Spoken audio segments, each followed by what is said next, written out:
And so in working with the stones, we need to be aware that stones can only be effectively instructed through attaching a thought form to them to perform functions that they are innately suited for. So, for example, if you do not give a stone an instruction that is natural to it, that's part of its own natural powers, it may try to perform that function, but it can't do it very well, and it can't do it for very long.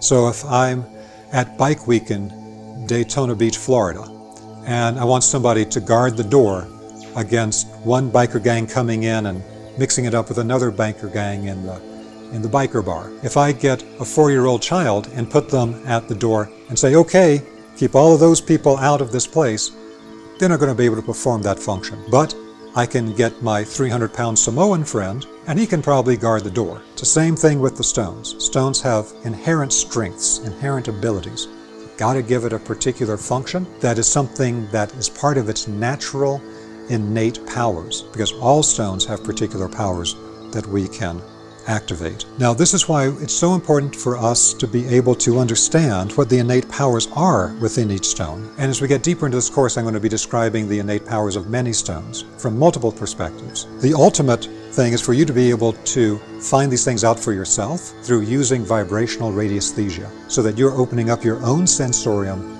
to be able to directly detect what powers are in the stones, which starts with testing on the vibrational bands. And again, going into the deeper work where you know what all the vibrational bands do for specific functions in this world. So I'll give you an example of this. Obsidian works very well to absorb toxic vibrations into itself. So I've got a piece here of gold sheen obsidian. And any form of obsidian will have the qualities I'm talking about right now. But I like the gold sheen particularly, although I use different types. I like the gold sheen particularly because it adds a certain type of lightness to the darkness of the stone. Obsidian works very well to absorb toxic vibrations into itself using the black band of vibration which it has, along with alchemical aspects of it having been formed in volcanic fire. It can either extract toxic vibrations from a person's body or absorb toxic environmental vibrations that the person is exposed to, so that the environmental toxin vibration is pulled into the obsidian rather than lodging in a person's body or energy field. So that's understanding the power of a stone, how we can apply it. To give you an example of instruction of a stone, we're going to use the example of instructing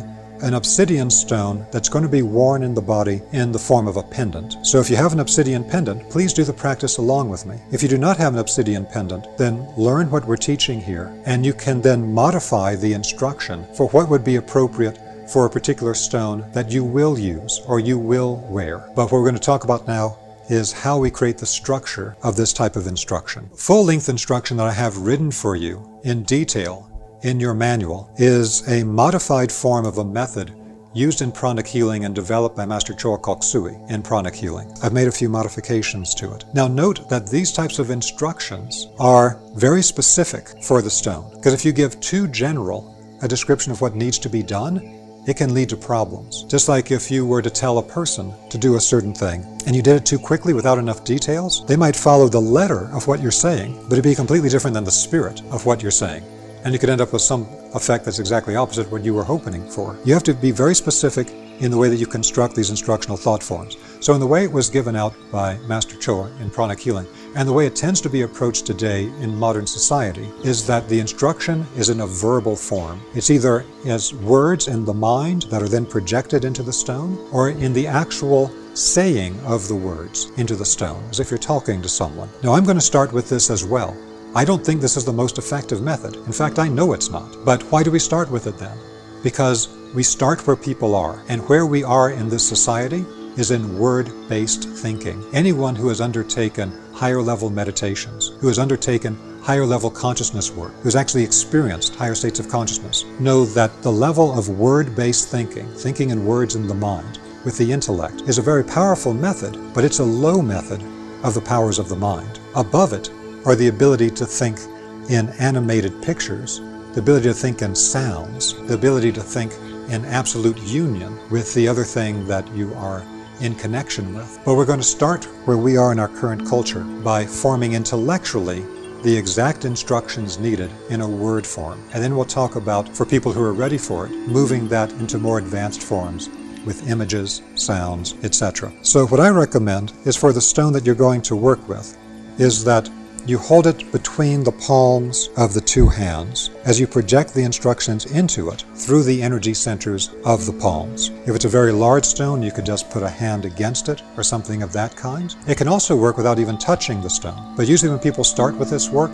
actually having direct contact of it against an energy center of the body, like the energy center of the palms, it simply works better. Doing it without contact can come later when a person really has the whole system coherent. And so what I give you in this particular manual is these words for the instruction for the obsidian crystal. Now again, you'll note this is very detailed. We could make it a lot shorter. It could just be a very simple instruction like obsidian absorb detrimental energies coming toward me and hold them in your structure until I release them from you. That would work. That would be okay. But the thing is, obsidian can do more than that. And there's actually multiple things it can do at the same time. So I'm going to put in multiple functions in the instruction at the same time, along with other things that are often overlooked and important to include. If I was going to be infusing this, I would hold the obsidian between the hands. I would normally do it with the eyes closed. And I would say out loud, or projecting it from the mind, beloved spirit of the obsidian crystal. Now it's important that this be stated in the beginning.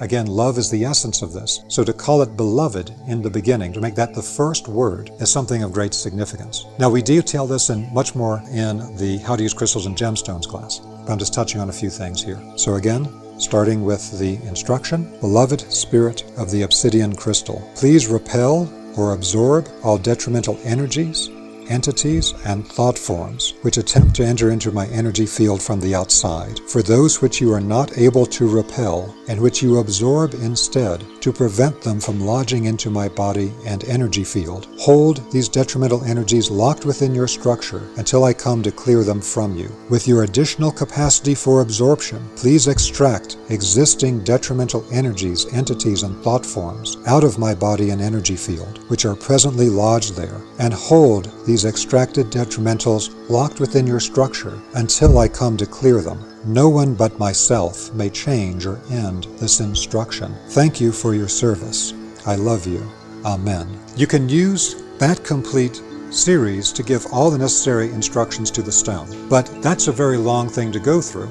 And for something like the obsidian pendant, it's so effective in absorbing detrimentals, you really want to clear it at the end of every day. And after you clear it, you need to then instruct it again. This would be a fairly long process to go through every day. So one of the first things that we do is we want to start compressing all those thought forms that were stated down into a much shorter format. So you're going to start packing a whole series of concepts into a single word. So you can just use just a few words to express what's a very long series of thoughts. So for example, a shortened phrase that can pack the entire content of this complete thought form would be to say, repel, absorb, extract detrimental energies. And with that to be effective, I would need to actually be packing into this very short summary of a few words the complete content of everything else. So this means that when you're saying those words, you must still have within your consciousness the totality of the content of the complete instruction. But without having to say all of it, I can just summarize it